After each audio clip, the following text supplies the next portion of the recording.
à tous, c'est Jean-Mi, nous sommes mardi, vous le savez, c'est votre rendez-vous hebdomadaire avec l'interview de Jean-Mi, rediffusion le dimanche matin entre 10h et 11h, ensuite le site web inside-radio.com, Spotify, vous connaissez tout cela par cœur, je m'en vais tout doucement, c'est le début de l'été, et aujourd'hui j'ai en face de moi Sabine Garot. Sabine, bonjour. Bonjour Jean-Michel. Est-ce que vous allez bien? Très bien. Alors on va parler aujourd'hui, Inside Radio est diffusé de quasiment Bruxelles à après le Findel et de Liège à Thionville. J'aime bien faire les gestes en studio pour ceux qui regarderont le YouTube pour mettre un point géographique. Et aujourd'hui on s'en va au Grand-Duché, donc tout près du studio d'enregistrement qui est à Bacharach, pour rappel. Vous allez nous parler, Sabine, de Défi Job et de Jailbird. Mais avant, il faut que vous parliez un peu de vous. Donc, vous êtes aujourd'hui la représentante de Défi Job. Comment ça se fait que vous êtes là aujourd'hui en face de moi, au micro d'Inside Radio? C'est quoi votre parcours? Le parcours. Alors, le parcours, il a commencé en France. Oui. De l'autre côté, de l'autre frontière. J'ai d'abord fait des études de droit. Et le droit proprement parlé, les dossiers, les chiffres, ça me parlait pas. Je préférais les situations auprès des gens. J'aime bien le droit quand il s'applique à des situations réelles. Tangible. C'est ça. Du concret, on m'enferme pas dans une pièce.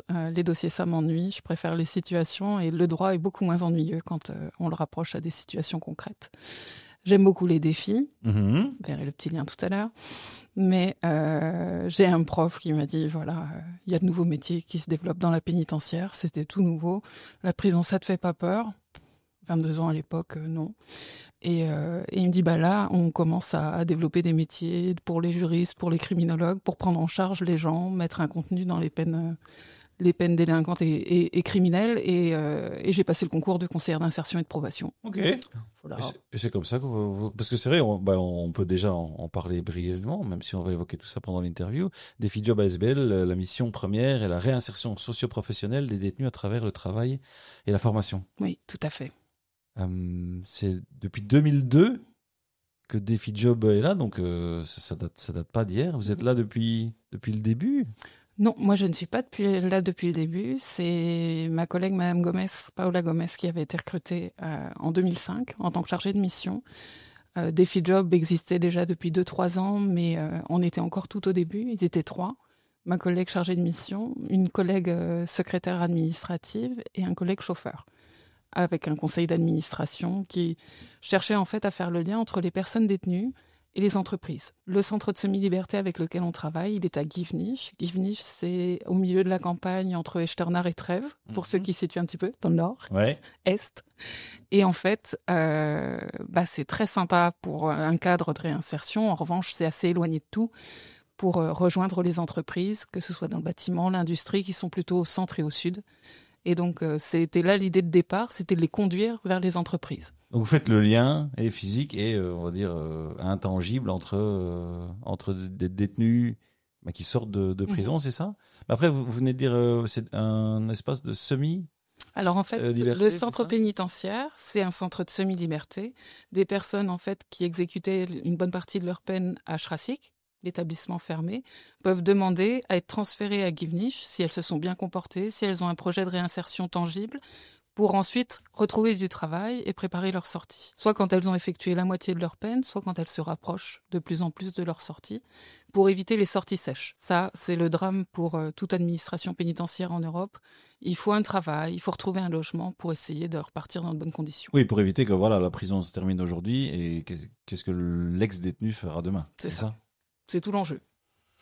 Oui, enjeu sociétal. J'ai envie déjà de partager la citation qui, vous savez, elle vient quand elle veut. C'est comme le logicisme. Le logicisme, il n'a pas encore envie de venir.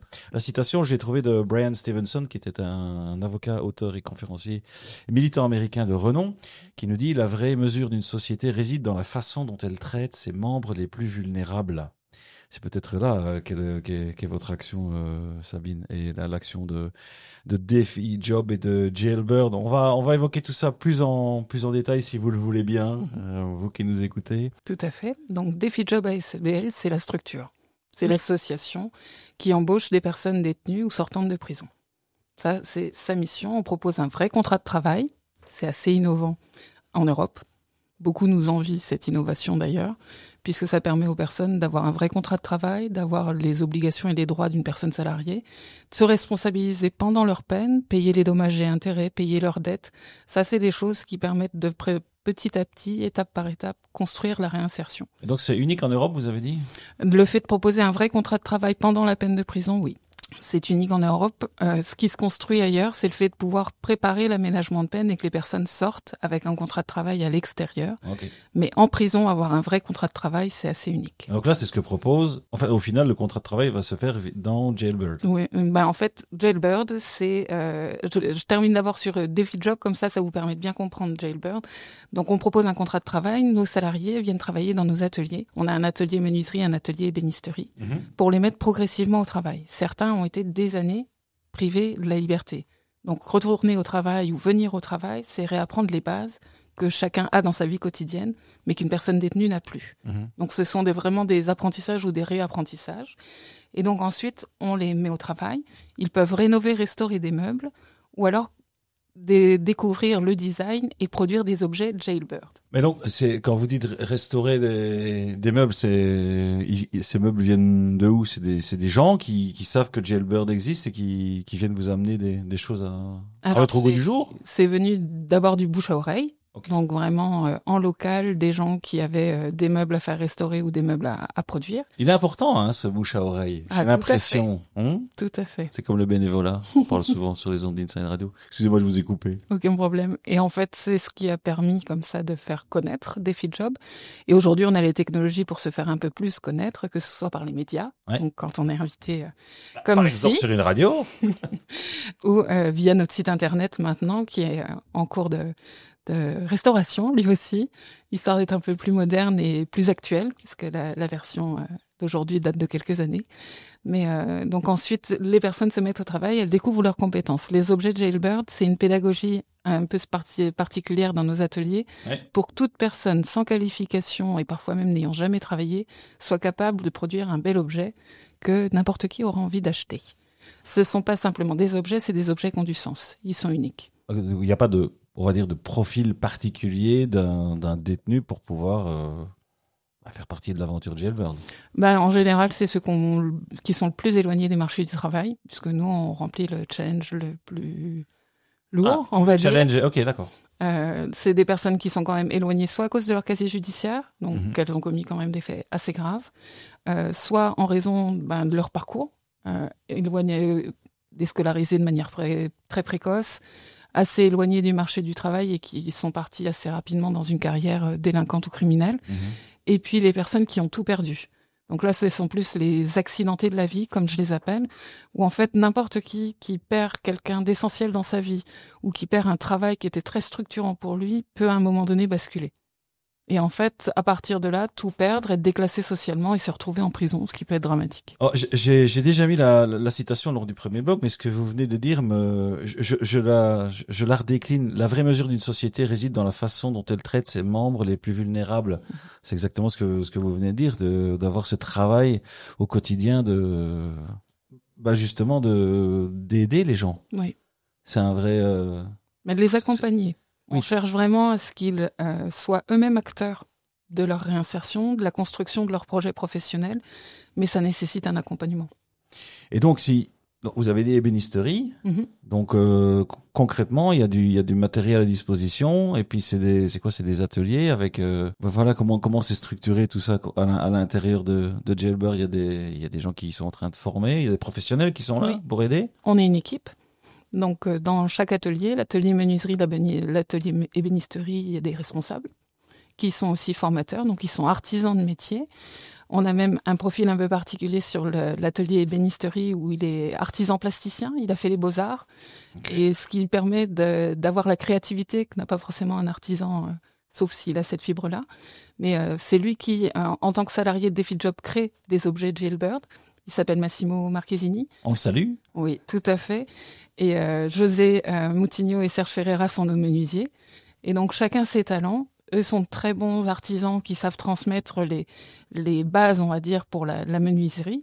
Et Massimo, de son côté, se challenge un petit peu tous les jours en créant des objets que toute personne va être capable de faire. Tout le monde arrive avec des compétences, des capacités, mais il ne les sait pas forcément. Il leur fait des tests et ensuite il leur propose des objets où il sera sûr qu'ils réussiront à le faire. Donc ça peut être quoi, des toupies en bois par exemple? J'invente, j'en sais rien, mais... Ça peut être... Alors d'abord, il y a un casse-tête à réaliser. Ce casse-tête, il permet comme ça de pouvoir évaluer les compétences de la personne. Okay. Et ensuite, il peut les orienter pour réaliser soit de la marqueterie, donc des boîtes avec un couvercle où on va travailler un damier en bois coloré, structuré, géographique. Par exemple. Et où tout est possible, laisser parler la créativité, tout en respectant quand même une vraie rigueur. Donc ça, c'est pas si simple. Ce qu'on leur fait faire n'est pas si simple.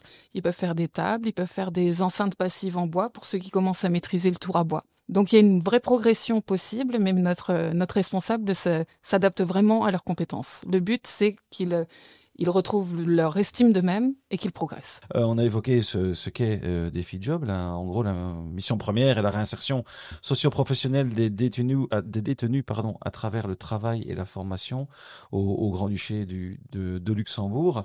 On a évoqué les entreprises, Sabine. On a évoqué tout cela en tout début d'interview, mais j'aimerais qu'on y revienne parce que vous êtes là pour aider, en gros, les détenus à se réinsérer et à les préparer à cela. Mais une fois que ces détenus sont sortis, ce serait bien qu'ils retrouvent du boulot. Et donc là, il doit y avoir des interactions et peut-être un appel aujourd'hui aux entreprises du pays. En fait, c'est une synergie à trouver. Souvent, les personnes détenues, on voit tout le côté négatif.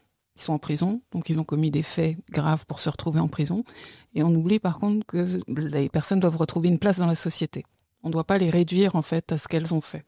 Si elles font les efforts pour et si elles se comportent bien sur ces impératifs-là, on peut leur faire une place. Défi Job, on va au contact des ressources humaines pour profiler les postes. Nous, on connaît les situations pénales, on sait ce que les personnes ont fait, et donc on regarde les risques objectifs sur les postes de travail. D'accord. Comme ça permet vraiment de diversifier et de pas mettre tout le monde dans le même panier. Un criminel qui commet un acte une fois, il n'est pas forcément interdit de travailler dans une industrie. Un délinquant multirécidiviste, je ne vais pas l'orienter de la même façon que quelqu'un qui a commis des petits faits mais qui est venu qu'une fois en prison. Vous sentez des freins naturels en face de vous dans les entreprises oui, mais là, c'est... qu'on fasse attention. Prisonnier, ça parle à tout le monde dans le sens où on se dit, mince, qu'est-ce qu'il a fait ? Est-ce qu'on peut ou doit lui redonner une chance ? Et en fait, il y a un mouvement que je trouve très intéressant et très important au niveau social et sociétal aujourd'hui, où les entreprises souhaitent s'investir au niveau social, avoir un impact sociétal via la responsabilité sociale des entreprises, et c'est par ce prisme-là en fait que je les contacte. Il y a eu un changement ces dernières années. On parle toujours de l'ère post-Covid avec plus de connexion. Le slogan derrière vous, derrière moi, plus proche de vous. Vous avez senti un changement, un basculement ou une évolution dans la perception depuis quelques années? C'est plus ou moins facile? Si on évoque le présent et le futur, vous le voyez plus facile pour votre job aujourd'hui? Dès l'instant où on communique et qu'on communique sur les essentiels, je trouve que il y a plein de défis positifs qui nous attendent. Avant, les portes se fermaient très facilement parce qu'il y avait plein de gens pour postuler sur les emplois vacants. Et si on a le choix entre quelqu'un qui n'a commis aucun fait et quelqu'un qui a commis des faits, la facilité fait qu'on prend la première personne. Mais si on dépasse ça, qu'on se dit que le casier judiciaire doit pas être un frein, c'est bien le comportement de la personne aujourd'hui qui compte, et qu'on peut faire un salarié fidèle en l'accueillant comme il faut dans une équipe et en le formant, là par contre ça fait tomber les idées reçues. Et puis le challenge est d'autant plus beau, quelque part. Et puis la plupart des gens, on a toujours en tête en fait ce que le cinéma ou les séries nous montrent des délinquants ou des criminels. Si vous venez dans nos ateliers un jour, si vous rencontrez les personnes que je prends en charge, si vous ne savez pas qu'elles sont incarcérées, la plupart du temps, ce sont des personnes comme vous et moi, simplement qui ont eu un parcours très compliqué et qui se sont retrouvées là. Mais donc ça, c'est possible de venir vous rendre visite? Alors, il faut faire la demande et moi, je dois faire une petite démarche quand même parce que centre pénitentiaire oblige, on doit répondre à certaines conditions pour le faire. Mais c'est tout à fait possible. Et ça permet comme ça de faire tomber les idées reçues sur la prison. Il y a des partenariats, mais je veux dire des échanges avec les écoles du pays pour vulgariser votre travail, expliquer ce que vous faites, ou c'est pas? Alors les écoles, on va dire que les mineurs on évite parce que on travaille quand même dans une prison et donc il faut respecter leur sécurité et éviter des choses trop compliquées. En revanche, on est en lien avec l'université et avec différentes structures qui forment des travailleurs sociaux pour faire découvrir ce pan-là qui est important dans le travail social. Est-ce que c'est pas le moment du belgicisme? Il tomberait à point. Bon, alors, il arrive sur sa calèche. J'essaie toujours de trouver un lien et je me suis souvenu de la grande évasion, Steve McQueen. Alors ça ne nous rajeunit pas, mais quand Steve McQueen fait des bêtises à l'intérieur de la prison, il va dans ce qu'on appelle le frigo. Je sais pas si vous voyez où il joue avec son gant de boxe et sa balle de son gant de baseball et sa balle. Le frigo m'a fait penser au frigo box. Parce que le frigo box, on ne le trouve pas dans le Larousse ni dans le petit Robert, on le retrouve dans le dictionnaire des belgicismes de Michel Francard. Le frigo box, c'est un récipient isolant transportable ordinairement pourvu d'un dispositif électrique permettant d'assurer en permanence une température basse, ce qui permet d'y conserver des denrées périssables. C'est bien dit, hein? C'est bien dit. Est-ce que vous savez son équivalent en français de référence? Est-ce que vous savez ce que c'est? Donc on ne dit pas le frigo box en France, on dit? Le réfrigérateur. Non, on dit la glacière. Ah oui, on dit la glacière. Et il faut que ça se déplace. Le dernier bloc, Sabine, c'est les bons moments, les émotions qu'il y a eu au travers de votre carrière. Et la Sabine Garot que j'ai en face de moi, si c'était à refaire, est-ce qu'elle le referait? Il y a dû y avoir des cas, on va dire, où vous vous êtes dit, mais ça vaut vraiment la peine ce que j'ai fait et j'ai bien fait. Et il suffit d'un pour remotiver pour les 50 suivants. Donc, on a toujours des idées reçues et des a priori dans ces métiers au départ. On a tous grandi dans un environnement et donc on est pétri de ça. Et en fait, j'ai pris en charge des criminels, des personnes où toutes les portes étaient fermées, où on pouvait se dire que elles retrouveraient pas de place dans la société et où leur comportement nous a surpris et nous a confortés en fait dans les idées qu'on porte et les objectifs qu'on souhaite atteindre. Il y a des secteurs dans la société qui sont plus enclins à prendre en charge des anciens détenus. Je sais pas, l'industrie, que sais-je. Historiquement, le bâtiment et l'industrie ont toujours été des partenaires de Défi Job. Vraiment, ceux qui se fichent de ce que les personnes ont commis, ce qui leur importe, c'est que ce soit de bons travailleurs dans leurs équipes. Donc ça, historiquement, c'était vraiment les partenaires de 20 ans de Défi Job. Et ces dernières années, on développe de nouveaux partenariats pour coller aux exigences du marché du travail et aux capacités de nos salariés. Donc parlons-en, oui, de nouveaux partenariats. Et donc s'il y a des entreprises qui nous écoutent, c'est un appel à prendre contact avec vous. Mais oui, tout à fait. Donc tous ceux qui ont envie de s'impliquer en fait au niveau de la réinsertion sociale de personnes éloignées du marché du travail, par le biais d'un stage et d'une mise à disposition, c'est ce que propose Défi Job. Donc un vrai accompagnement de la personne. L'entreprise en fait qui utilise notre salarié, elle a juste comme mission d'accueillir avec bienveillance la personne et de la former. Et vous derrière, vous faites un suivi dans Oui. l'entreprise? On fait un suivi le temps du contrat Défi Job, donc je vous disais le stage, la mise à disposition, Ouais. et ensuite ça permet comme ça à l'entreprise de pouvoir proposer un contrat en toute connaissance de cause. Donc CDD ou CDI. Et donc, ces entreprises-là, vous trouvent où? Je sais, parce que j'ai un peu bossé, Sabine. Hein. Mais J'ai vu. Oui.